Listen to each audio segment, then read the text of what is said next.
राज्यातील तरुणांना व्यसनाच्या गर्तेत ढकलणाऱ्या गांजा तस्करांवर कल्याण पोलिसांनी मोठी कारवाई केली आहे. खडकपाडा पोलीस ठाण्यात दाखल प्रकरणात तब्बल 17 तस्करांवर महाराष्ट्र संघटित गुन्हेगारी नियंत्रण कायदा म्हणजेच मोक्का लागू करण्यात आला आहे. ही टोळी आंध्र प्रदेशातून गांजा आणून ठाणे, कल्याण, सोलापूर, पुणे अशा भागात विक्री करत होती. या टोळीचा प्रमुख गुफरान शेख असून पोलिसांनी आतापर्यंत 70 लाखांचा मुद्देमाल जप्त केला आहे. पोलीस आयुक्त आशुतोष डुंबरे यांच्या निर्देशानुसार आणि उपायुक्त अतुल झेंडे यांच्या पुढाकाराने ही मोठी कारवाई करण्यात आली असून ठाणे पोलीस आयुक्तालय क्षेत्रातील ही आतापर्यंतची सर्वात मोठी अंमली पदार्थविरोधी मोहीम ठरली आहे.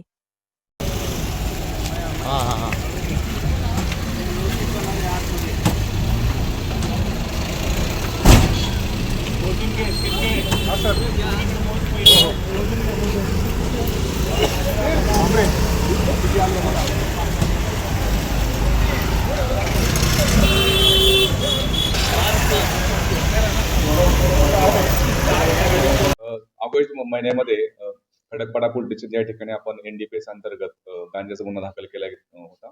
त्याच्यामध्ये आपण सुरुवातीला एक ड्रग पेडलर जो गांजा सेवन करण्यास ताब्यात घेण्यात आलं होतं. त्याचा पुढील तपास करत असताना आपल्या टीमला म्हणजे आपली स्पेशल स्क्वॉड जे नेमलेलं आहे अंमली पदार्थ विरोधी कारवाई करण्याकरता आणि गायकवाडांच्या पूर्ण टीमला हे पूर्णपणे सिंडिकेट काम करत असल्याबाबतचे त्यामध्ये तपासात निष्पन्न झालं. त्या अनुषंगाने आपण ऑगस्ट महिन्यामध्ये विशाखापट्टणम ओडिसा या ठिकाणी जाऊन एक मोठं कॉम्बिंग ऑपरेशन त्या ठिकाणी राबवलं गेलं होतं लोकल पोलिसांच्या मदतीने. आणि त्यामध्ये आपण इतरही त्यांचे जे डीलर्स आहेत जे विविध शहरांमध्ये काम करतात त्यामध्ये विशाखापट्टणम असेल, सोलापूर असेल, पुणे असेल, बदलापूर असेल, मुंब्रा असेल या ठिकाणी लोकांना ताब्यात घेतलं गेलं होतं. असे एकूण 13 आरोपी आपण त्याच्यामध्ये आतापर्यंत अटक केलेले आहेत. आणि हे सर्व नेटवर्क जे आहे विविध शहरांमध्ये चालत होतं. एकमेकांच्या हे मागच्या 2 ते 3 वर्षापासून एकमेकांच्या संपर्कात होते आणि त्यांचं एकमेकांशी आर्थिक सुद्धा देवाणघेवाण झालेली आहे असं तपासात निष्पन्न आलं. हा तपास निष्पन्न झाला असताना त्या अंतर्गत महाराष्ट्र शासनाने जुलै 2025 मध्येच अंमली पदार्थ विरोधी जे कायदा आहे त्याचे गुन्हे दाखल होता त्याच्यामध्ये मोक्का सेक्शन अंतर्भूत करावा याबाबत नोटिफिकेशन पण जारी केलं गेलं होतं. त्या अनुषंगाने आम्ही पूर्णपणे प्रस्ताव तयार केला गेला आणि हा पूर्ण प्रस्ताव माननीय additional CP sir Sanjay Jadhav सरांकडे आपण पाठवण्यात आलेला होता.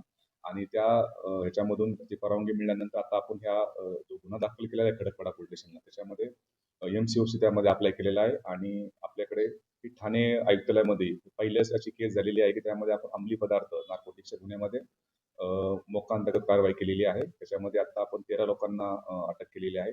सध्या तपास जो आहे तो आता ACP कल्याणजी गेटे यांच्याकडे आता वर्ग केलेला आहे. सध्या आम्ही त्या आरोपींना आता ताब्यात घेऊन पुन्हा मोक्का कोर्टामध्ये हजर करून त्यामध्ये पुढील तपास कशा प्रकारे एकमेकांच्या संपर्कात होते आणि कशा प्रकारे हे पूर्णपणे सिंडिकेट विविध शहरांमध्ये काम करत होतं या प्रकारचा आपला तपास आता इथून पुढे आम्ही करणार आहोत. याच्यामध्ये आतापर्यंत आपण पाहत असाल की टोटल 13 आरोपी आहेत आणि पूर्ण सिंडिकेटवरती 20 पेक्षाही जास्त गुन्हे विविध ठिकाणी मी तेलंगणा असेल, पुणे असेल, सोलापूर असेल, पुणे त्यानंतर विविध बदलापूर असेल याच्या ठिकाणी दाखल झालेला आहे. आणि याचा जो मेन जो आहे तो गुफरान शेख म्हणून जो आहे तो बदलापूर टिटवाळा या ठिकाणी राहतो आणि तो सगळं सिंडिकेट हा हँडल करत असल्याबाबतचा आपल्याला तपासात निष्पन्न झालेला आहे. आणि याच्यामध्ये 3 प्रकारे त्यांची क्राईम करण्याची मोडस होती. एक टीम जी असेल एक विशाखापट्टणम ओडिसा या ठिकाणी माल आणणे आणि नंतर इथले डीलर जे आहेत त्या डीलरपर्यंत पोहोचवणे. त्या डीलरच्या मार्फतीने खालचे जे त्यांचे एजंट्स आहेत एजंटच्या मार्फतीने किरकोळ विक्री करत होते या विविध शहरांमध्ये.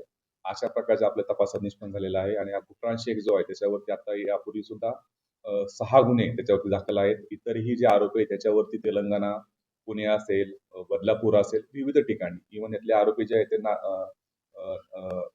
नार्कोटिक क्राईम ब्युरो यांच्या सुद्धा याच्यामध्ये निष्पन्न झालेले होते. आणि अशा प्रकारचे टोटल आपण जी गँग निष्पन्न केलेली आहे त्याच्यामध्ये 20 पेक्षाही जास्त गुन्हे विविध प्रकारचे NDPS पण आणि इतरही गुन्हे त्यामध्ये दाखल होते. त्यातला एक आरोपी जो आहे तो पुण्यातला आहे. तो पुण्यातली मर्डरच्या गुन्ह्यामध्ये सुद्धा मोक्काच्या अंतर्गत तो जेलमध्ये होता आणि त्यानंतर जेलमधून सुटल्यानंतर त्यांनी हा व्यवसाय सुरू केल्याच्या आतापर्यंत तपासात निष्पन्न झालेला आहे. त्यांच्याकडून काय काय हस्तगत करण्यात आलेलं आहे? या जे आपण विशाखापट्टणम आणि पूर्ण आपल्या कल्याण आणि बदलापूरमध्ये जे काही आपण कॉम्बिंग ऑपरेशन आणि जे आरोपी ताब्यात घेण्यात आले होते त्याच्यामध्ये आपण त्याच्याकडून 100 किलोपेक्षा येतो 115 किलो गांजा त्यामध्ये जप्त केला होता. त्यामध्ये मोटरसायकल्स असतील, कार्स असतील, ज्या कारचा उपयोग ते माल ने-आण करण्याकरता करत होते त्यांना सुद्धा आपण जप्त केलं होतं. त्याचप्रमाणे आपण त्यांच्याकडून एक पिस्टल आणि विथ राऊंड्स सुद्धा जप्त केले गेले होते. आणि त्या सगळ्यात महत्वाचं म्हणजे जे जंगलामध्ये ज्यावेळेस ते विशाखापट्टणम या ठिकाणी जे गांजा आणण्याकरता जात होते त्याकरता एकमेकांच्या संपर्क आणण्याकरता ते वॉकी टॉकी सुद्धा वापर करत होते. अशा प्रकारचे एकदम हाय प्रोफाईल आणि वेगळ्या प्रकारे ह्या संपर्कात राहून ते वॉकीटॉकी सुद्धा ते एकमेकांचा संपर्क राहण्याकरता यूज करत होते. हे सर्व मुद्देमाल आपण यापूर्वी जप्त केलेला आहे. असा जवळ आपण 70 लाखाही पेक्षा जास्त मुद्देमाल या पूर्ण कारवाईमध्ये आतापर्यंत आपण जप्त केला.